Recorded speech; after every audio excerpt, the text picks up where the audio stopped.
Tenochtitlan se recuperó en apariencia, pero las víctimas nunca volvieron a ser las mismas.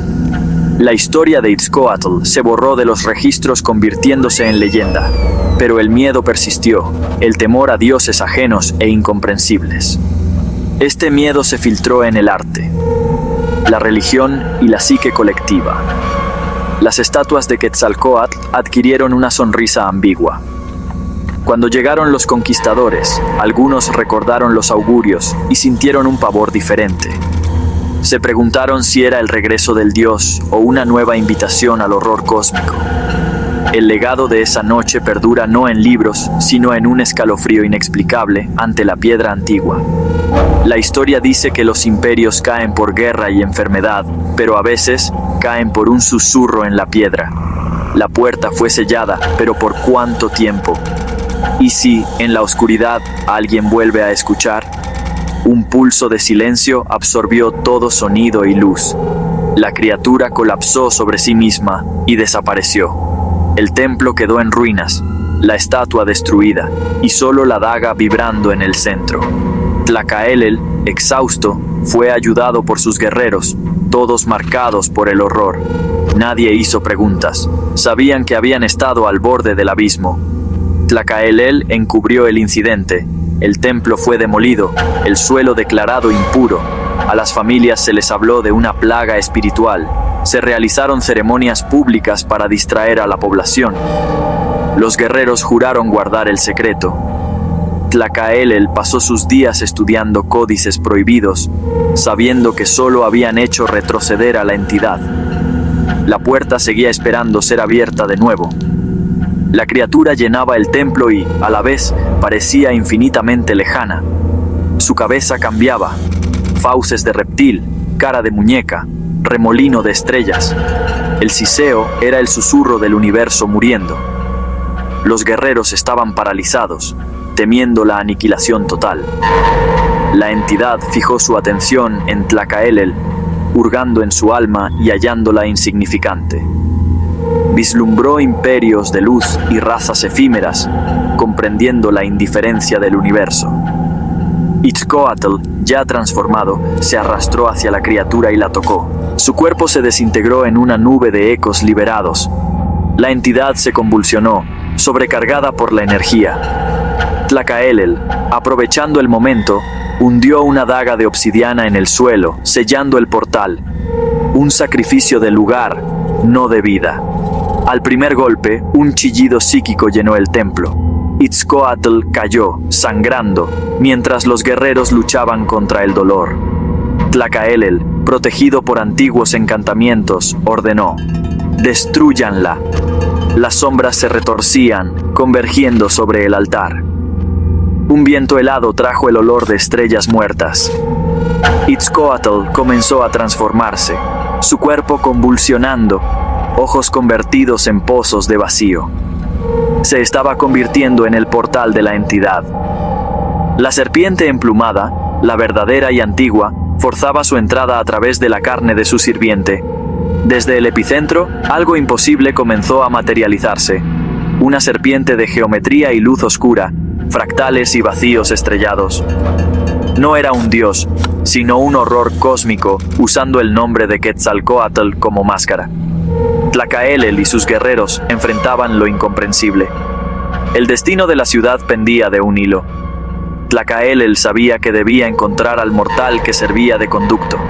Los espías confirmaron: Itzcoatl era el epicentro del vacío. El ritual para cerrar el portal requería un sacrificio distinto, uno para el equilibrio cósmico.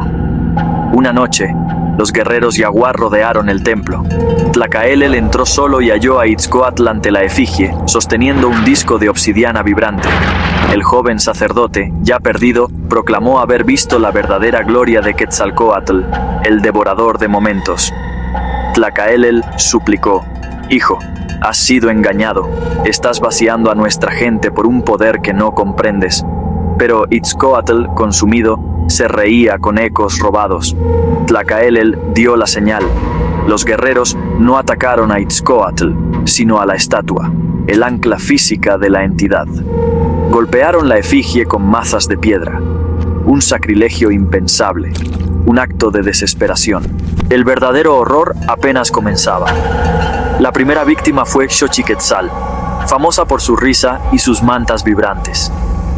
Una noche, al pasar cerca del templo, sintió una presencia. Al llegar a casa, su alegría se había ido, su espíritu extinguido. Su familia la encontró vacía, sin emoción ni risa. El curandero no halló enfermedad, era una muñeca de carne y hueso. El miedo tomó forma, el rostro vacío de Xochiquetzal. Itzcoatl, exultante, ofreció su eco a la estatua y recibió visiones abrumadoras. Vio el universo como un telar y a la serpiente emplumada como el tejedor que podía deshacer el patrón de la realidad. El terror se propagó, la sombra robaba recuerdos, amor, voluntad de vivir. La llamaron el ladrón de alientos. Nadie sospechaba del sacerdote de Quetzalcóatl. Tlacaelel inició su cacería de lo intangible. La gente empezó a notar una frialdad en la noche, una apatía que se asentaba sobre los barrios cercanos al templo de Itzcoatl. Familias sentían que recuerdos preciosos les eran robados mientras dormían. Niños perdían su alegría y vitalidad. Ancianos perdían su alegría y vitalidad. Itzcoatl, experto en su tarea, usaba artefactos de obsidiana para capturar los ecos y los ofrecía a la efigie de la serpiente. El sumo sacerdote Tlacaelel percibió la perturbación espiritual.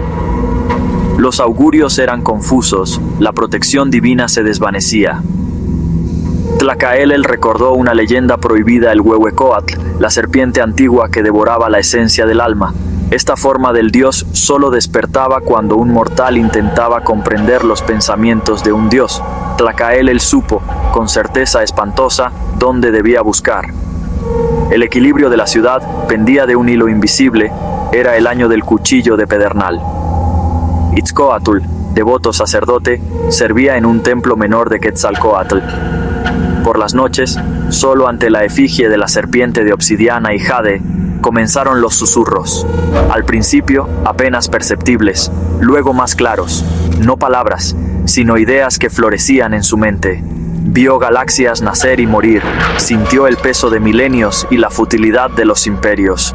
Creyó que era una bendición, pero era una trampa. La entidad le mostró que la vida era un experimento, la humanidad solo una flor en un jardín cósmico.